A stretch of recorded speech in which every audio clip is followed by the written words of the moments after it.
Bank कोई समाज सेवा तो कर नहीं रहे हैं, मतलब वो मुनाफा कमाने वाली संस्थाएं हैं। बिल्कुल, उनका तो काम ही वही है। तो फिर वो खुशी खुशी हमें एक ऐसा जादुई प्लास्टिक कार्ड क्यों थमा देते हैं जिससे कोई भी पूरे 51 दिनों तक उनके पैसे बिना एक भी रुपया ब्याज दिए खर्च कर सकता है? हाँ, ये सुनने में बड़ा अजीब लगता है, लेकिन इसके पीछे बहुत बड़ा विज्ञान है। और यही आज की हमारी इस गहरी चर्चा का विषय है। हम पर्सनल फाइनेंस के उस छिपे हुए सिस्टम को डिकोड करने वाले हैं जो हमारी रोजमर्रा की जिंदगी चलाता है। एकदम सही। चाहे वो क्रेडिट कार्ड हो, होम लोन हो या फिर पर्सनल और कंज्यूमर लोन्स, ये सिर्फ पैसे लेने देने के तरीके नहीं है। आज हमारे पास जो स्रोत है ना, वो बैंकिंग के मूल सिद्धांतों और रिजर्व बैंक यानी आरबीआई के विस्तृत दिशा निर्देशों का पूरा कच्चा चिट्ठा है। और यहाँ जो सबसे रोचक बात है वो ये कि वित्तीय साक्षरता या फाइनेंशियल लिटरेसी का असली मतलब सिर्फ कार्ड स्वाइप करना या लोन के कागज पर साइन करना नहीं होता। हाँ, मतलब असली गेम तो कुछ और ही है। बिल्कुल। ज्ञान का सही इस्तेमाल तब होता है जब कोई इस पूरी मशीनरी के पुर्जों को समझता है, जब ये समझ में आ जाता है कि बैंक जोखिम को कैसे नापते हैं या आरबीआई नियम क्यों बनाता है। तभी कोई इंसान इस व्यवस्था में शिकार बनने के बजाय एक स्मार्ट खिलाड़ी बन सकता है। ठीक है, तो इसे थोड़ा और विस्तार से समझते हैं। शुरुआत उसी चीज से करते हैं जो इंस्टेंट ग्रेटिफिकेशन या तत्काल संतुष्टि का सबसे बड़ा हथियार है, क्रेडिट कार्ड। हर किसी की जेब में होता है आजकल। हाँ। जब कोई इंसान किसी कॉफी शॉप पर जाता है और अपना कार्ड मशीन पर टैप करता है, तो आम धारणा यही होती है कि बस उस व्यक्ति के बैंक ने दुकानदार को पैसे दे दिए और बात खत्म। लेकिन ऐसा होता नहीं है। नहीं होता। स्रोतों के अनुसार इस 15 से 51 दिनों के ब्याज मुक्त चक्र के पीछे एक बहुत बड़ा तंत्र काम करता है। क्या वाकई बैंक 51 दिनों तक बिना किसी फायदे के अपना पैसा फंसाते हैं? इस सवाल का सीधा सा जवाब है नहीं। मुफ्त में कुछ नहीं मिलता। वो जो 3 सेकंड का टैप होता है ना, वो असल में 5 अलग अलग पक्षों के बीच होने वाली एक बेहद तेज रिले रेस है। 5 पक्ष? मतलब कार्ड धारक और दुकानदार के अलावा भी? बिल्कुल। इसे कहानी की तरह देखते हैं। पहला पक्ष है कार्ड धारक जिसने कॉफी खरीदी। दूसरा पक्ष है कार्ड जारी करने वाला बैंक। तीसरा है वो कॉफी शॉप या मर्चेंट। लेकिन कहानी यहां खत्म नहीं होती। तो चौथा कौन है? चौथा पक्ष है मर्चेंट एक्वायरर। ये वो बैंक या तकनीकी संस्था है जिसने उस कॉफी शॉप को वो स्वाइप मशीन दी है। और पांचवां सबसे अहम पक्ष है क्रेडिट कार्ड नेटवर्क, जैसे वीजा, मास्टरकार्ड या रुपए। अच्छा, तो जब कार्ड टैप होता है तो जानकारी एक्वायरर से होते हुए नेटवर्क तक जाती है? हाँ, और फिर नेटवर्क जारी करने वाले बैंक से पूछता है कि क्या खाते में लिमिट है, और फिर वापस कंफर्मेशन आता है। ये तो तकनीक की बात हो गई, लेकिन इस पूरी रिले रेस में बैंक की कमाई कहाँ से हो रही है? खासकर तब जब ग्राहक ने 51 दिनों के अंदर अपना पूरा बिल चुका दिया हो। यहां 2 तरह से मुनाफा होता है। पहला तरीका है मर्चेंट डिस्काउंट रेट यानी एमडीआर। जब कोई 100 रुपए की कॉफी क्रेडिट कार्ड से खरीदता है ना, तो दुकानदार को पूरे 100 रुपए नहीं मिलते। तो कितने मिलते हैं? उसे करीब 98 रुपए मिलते हैं। बीच का वो 2% हिस्सा मर्चेंट एक्वायरर, कार्ड नेटवर्क और कार्ड जारी करने वाले बैंक के बीच बढ़ जाता है। तो दुकानदार ये नुकसान क्यों सहता है? क्योंकि कार्ड होने से ग्राहक की क्रय शक्ति या परचेजिंग पावर बढ़ जाती है। जो इंसान नकद देकर शायद सिर्फ कॉफी पीता, वो कार्ड होने पर खुशी खुशी साथ में एक सैंडविच भी खरीद लेता है। यानी दुकानदार की बिक्री बढ़ रही है, इसलिए वो खुशी खुशी वो कमीशन दे रहा है। बिल्कुल। लेकिन मैंने स्रोतों में पढ़ा है कि बैंकों की असली और सबसे बड़ी कमाई का जरिया कुछ और ही है। ये एकदम सही पकड़ा। बैंकों का सबसे बड़ा मुनाफा उन ग्राहकों से आता है जो समय पर अपना बिल नहीं चुकाते। इसे लेट फीस और भारी भरकम ब्याज के रूप में वसूला जाता है। और शायद यहीं से उन नियमों की शुरुआत होती है जो आरबीआई ने ग्राहकों को बचाने के लिए बनाए हैं। हाँ। मैंने स्रोत में पढ़ा कि आरबीआई ने बिना मांगे यानी अनसॉलिसिटेड कार्ड भेजने या लिमिट बढ़ाने पर सख्त पाबंदी लगा दी है। अगर कोई बैंक ऐसा करता है तो उसे लगाए गए चार्जेस का 2 गुना पैसा, मतलब सीधे 2 गुना जुर्माना ग्राहक को देना होगा। और ये बहुत जरूरी कदम था। ये नियम देखकर एक सवाल मन में आता है, अगर आरबीआई को इतना कड़ा नियम बनाना पड़ा तो इसका मतलब है कि पहले बैंक आक्रामक रूप से ग्राहकों को ऐसे कार्ड थमा रहे थे जिनकी उन्हें जरूरत ही नहीं थी। ये एक बहुत कड़वी सच्चाई है। पहले कई बार ऐसा होता था कि किसी के घर एक नया क्रेडिट कार्ड पहुंच जाता था या उसकी लिमिट बिना पूछे बढ़ा दी जाती थी। और फिर हिडन चार्जेस लग जाते होंगे। बिल्कुल। अगर उस व्यक्ति ने ध्यान नहीं दिया तो बैंक कोई ना कोई एनुअल फीस या चार्ज लगा देते थे। 2 गुना जुर्माना लगाने का नियम दरअसल बैंकों के लिए एक साफ संदेश है कि वो डिफॉल्ट सहमति का फायदा नहीं उठा सकते। मतलब सहमति हमेशा स्पष्ट और लिखित होनी चाहिए। एकदम। और इसी स्पष्टता को पक्का करने के लिए MITC का जिक्र भी स्रोत में है, most important terms and conditions. हाँ, हमने अक्सर देखा है कि वित्तीय अनुबंध दर्जनों पन्नों के होते हैं, जिन्हें पढ़ना आम इंसान के लिए लगभग असंभव है। कोई नहीं पढ़ता उन्हें। इसीलिए RBI ने की फैक्ट स्टेटमेंट अनिवार्य कर दिया है ना? हाँ, इस एक पन्ने के स्टेटमेंट ने पूरी तस्वीर बदल दी है। पहले जीरो इंटरेस्ट EMI या नो कॉस्ट EMI के नाम पर बहुत बड़ा छलावा होता था। वो कैसे काम करता था? ये तो हमेशा से एक रहस्य रहा है कि अगर नो कॉस्ट EMI है तो फायदा किसका हो रहा है? असल में ब्याज को कभी खत्म नहीं किया जाता था, बस उसे छिपा दिया जाता था। कैसे? मान लीजिए एक फोन 50,000 रुपए का है। अगर कोई नकद देता तो शायद उसे 5,000 रुपए का अपफ्रंट डिस्काउंट मिल जाता, लेकिन EMI पर लेने वाले को वो फोन पूरे 50,000 में ही दिया जाता था। अच्छा, तो वो जो 5,000 रुपए का अंतर था वही असल में बैंक का ब्याज था, जिसे नो कॉस्ट का नाम दे दिया गया था। बिल्कुल सही। अब MITC के तहत बैंकों को साफ साफ लिखना पड़ता है कि प्रभावी ब्याज दर क्या है और इसमें प्रोसेसिंग फीस कितनी जुड़ी है। कुछ भी छिपाया नहीं जा सकता। बहुत बढ़िया। अब तकनीक और सुरक्षा की तरफ आते हैं। आजकल ऑनलाइन फ्रॉड की खबरें बहुत आम हैं। स्रोत में EMV चिप पिन के अलावा एक बहुत ही दिलचस्प कॉन्सेप्ट है, टोकनाइजेशन। हाँ, ये बहुत ही कमाल की तकनीक है। जहां तक मैं समझ पाई हूं, टोकनाइजेशन का मतलब है कि जब कोई ऑनलाइन शॉपिंग प्लेटफॉर्म पर अपना कार्ड सेव करता है तो कार्ड के असली 16 अंक वहां सेव नहीं होते, बल्कि उनकी जगह एक रैंडम नंबर या टोकन बन जाता है। ये सुरक्षा के तंत्र में एक मास्टर स्ट्रोक है। इसके पीछे का विज्ञान ये है कि कार्ड की असली जानकारी मर्चेंट के सर्वर पर कभी जाती ही नहीं है। मतलब वो डेटाबेस में ही नहीं होती।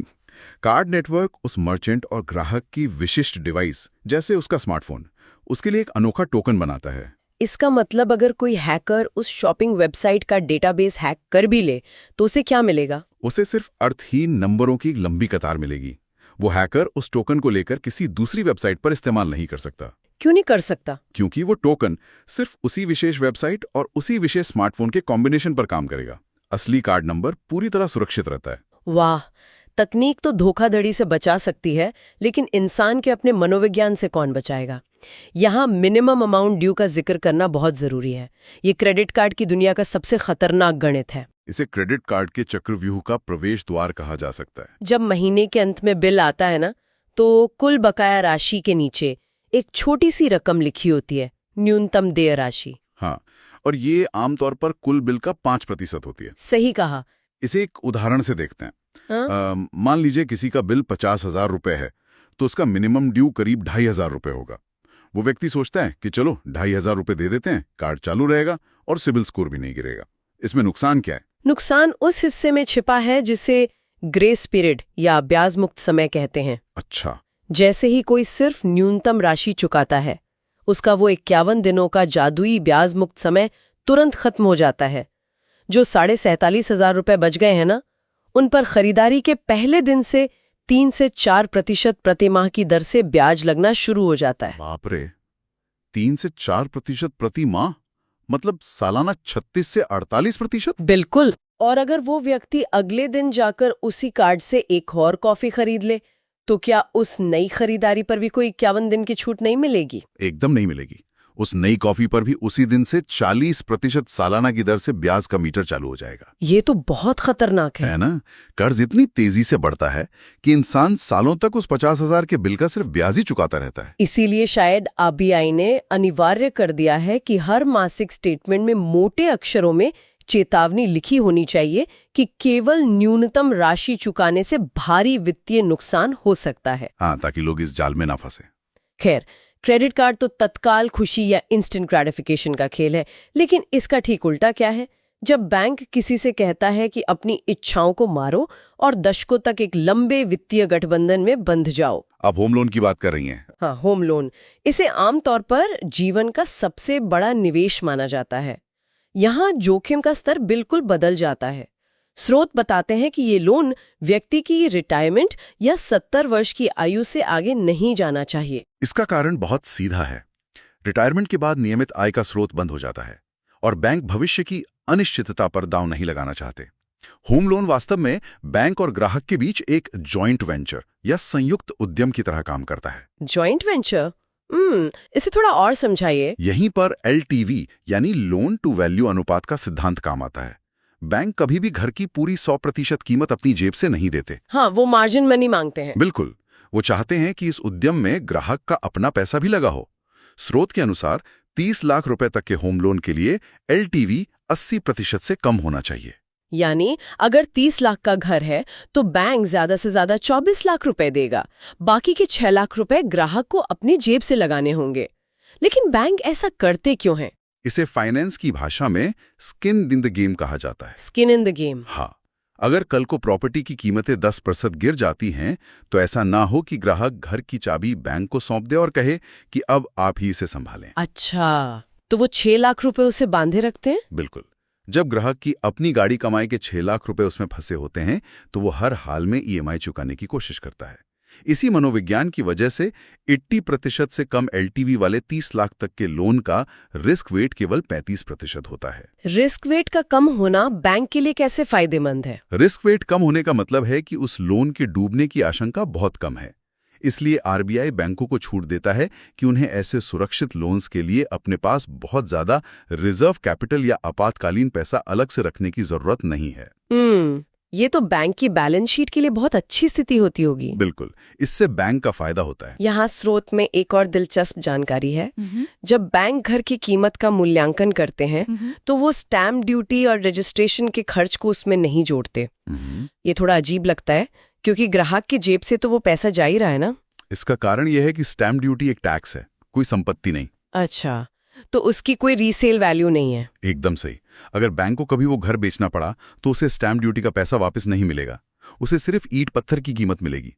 हालांकि आर्थिक रूप से कमजोर वर्ग यानी EWS के मामलों में, जहां घर की कीमत 10 लाख से कम हो, वहां सरकार थोड़ी नरमी बरतती है और इन खर्चों को शामिल करने की परमिशन देती है। होम लोन में एक और बड़ा जोखिम उस समय आता है जब घर निर्माणाधीन हो, मतलब अंडर कंस्ट्रक्शन हो। हमने ऐसी कई घटनाएं देखी हैं जहां बिल्डर प्रोजेक्ट बीच में ही छोड़कर भाग गए। हाँ, ये बहुत आम समस्या रही है। तो अगर ऐसा होता है तो क्या बैंक पूरा पैसा पहले ही बिल्डर के खाते में डाल चुका होता है? अतीत में 80-20 जैसी योजनाओं ने यही तबाही मचाई थी, जहां बैंक शुरुआत में ही बिल्डर को बड़ा हिस्सा दे देते थे। लेकिन अब RBI के दिशा निर्देश बहुत स्पष्ट हैं। अब क्या नियम है? अब पैसा स्टेजेस ऑफ कंस्ट्रक्शन यानी निर्माण के चरणों के हिसाब से ही दिया जाएगा। मतलब जैसे जैसे घर की दीवारें उठेंगी वैसे वैसे पैसा रिलीज होगा? एकदम। बैंक का इंजीनियर बाकायदा साइट पर जाकर देखता है कि छत डल गई है या नहीं। उसकी रिपोर्ट के आधार पर ही अगली किस्त बिल्डर को दी जाती है। ये नियम सीधे तौर पर आम आदमी को बिल्डर के फ्रॉड से बचाने के लिए है। बहुत सही नियम है। होम लोन के ग्राहकों को एक और बहुत बड़ी आजादी मिली है, प्रीपेमेंट और फोरक्लोजर चार्जेस से मुक्ति। ये नियम अपने आप में बहुत क्रांतिकारी लगता है। बहुत बड़ा रिलीफ है ये। सोचिए, कोई बैंक का कर्ज जल्दी चुकाना चाहता है और बैंक उसी बात पर जुर्माना लगा देते थे। ये तो जल्दी कर्ज चुकाने की सजा हुई ना। बैंक का तर्क ये होता था कि उन्होंने 20 साल तक ब्याज कमाने की योजना बनाई थी और अगर ग्राहक 5 साल में लोन खत्म कर देगा तो उनका नुकसान होगा। लेकिन RBI ने इस पर रोक लगा दी। हाँ, अब नियम यह है कि अगर होम लोन फ्लोटिंग रेट पर है, जिसकी ब्याज दर बाजार के हिसाब से ऊपर नीचे होती है, तो उस पर कोई भी फोरक्लोजर चार्ज नहीं लगाया जा सकता। इससे तो ग्राहक को बहुत ताकत मिलती है। अगर किसी दूसरे बैंक में सस्ता ब्याज मिल रहा है तो वो बिना किसी पेनल्टी के अपना लोन वहां ट्रांसफर कर सकता है। बिल्कुल, ये सिस्टम को और कॉम्पिटिटिव बनाता है। चलिए, घर का निर्माण हो गया, कर्ज के नियम समझ आ गए, लेकिन अब उस घर के अंदर एक बड़ा स्मार्ट टीवी चाहिए, एक नया फ्रिज चाहिए। हाँ, खर्चे तो खत्म नहीं होते।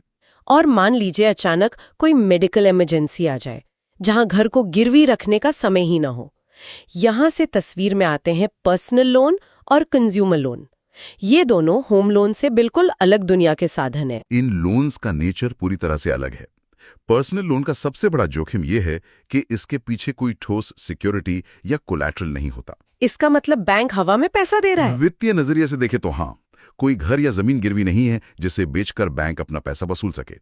इसी अत्यधिक जोखिम की वजह से पर्सनल लोन की ब्याज दरें सबसे ज्यादा होती हैं। तो बैंक किस भरोसे पर लोन देते हैं? बैंक यहां सिर्फ एक चीज पर दाव लगाता है, व्यक्ति की क्रेडिट हिस्ट्री और उसकी सैलरी स्लिप। वो देखते हैं कि इंसान की नियमित आय कितनी है और उसका पिछला रिकॉर्ड कैसा रहा है। ये आमतौर पर 36 से 60 महीने के लिए होते हैं। अच्छा, लेकिन मेरे मन में कंज्यूमर लोन को लेकर एक बड़ा सवाल है। मान लीजिए कोई टीवी खरीदने के लिए लोन लेता है, इसे स्रोत में हाइपोथिकेशन या दृष्टिबंधक कहा गया है। हाँ, बिल्कुल। अब सोचने वाली बात यह है कि 4 साल पुराने टीवी की रीसेल वैल्यू तो कौड़ियों के भाव होती है। बैंक उस पुराने टीवी को कब्जे में लेकर करेगा क्या? क्या सच में एक पुराना टीवी कोई सिक्योरिटी हो सकता है? यहीं पर कानून और मनोविज्ञान का सबसे शानदार मिश्रण देखने को मिलता है।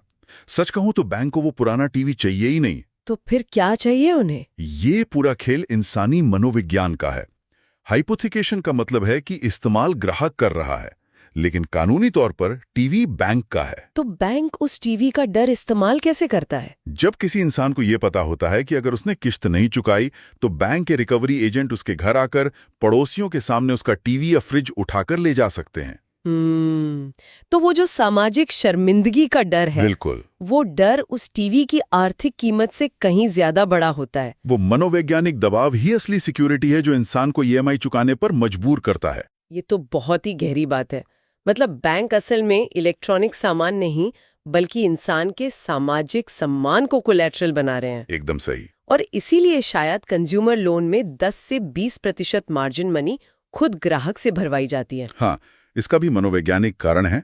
जब ग्राहक शुरुआत में अपनी जेब से 10-20% पैसा देता है तो उसे उस सामान पर अपना मालिकाना हक महसूस होता है। वो उस टीवी की ज्यादा परवाह करता है। बिल्कुल, और लोन चुकाने के प्रति जिम्मेदार रहता है। आज की इस पूरी चर्चा को अगर हम एक सूत्र में पिरोएं तो ये साफ हो जाता है कि वित्तीय दुनिया में कुछ भी यूं ही नहीं होता। सब कुछ बहुत नपातुला है। चाहे वो क्रेडिट कार्ड का 51 दिनों का गणित हो, जहां लेट फीस असली मुनाफा है, या होम लोन में 80% एलटीवी का जॉइंट वेंचर हो, या फिर टीवी के कंज्यूमर लोन में छिपा सामाजिक दबाव हो, हर साधन के पीछे जोखिम प्रबंधन का एक सख्त विज्ञान और आरबीआई के नियम काम कर रहे हैं। और यही वित्तीय साक्षरता की असली परिभाषा है।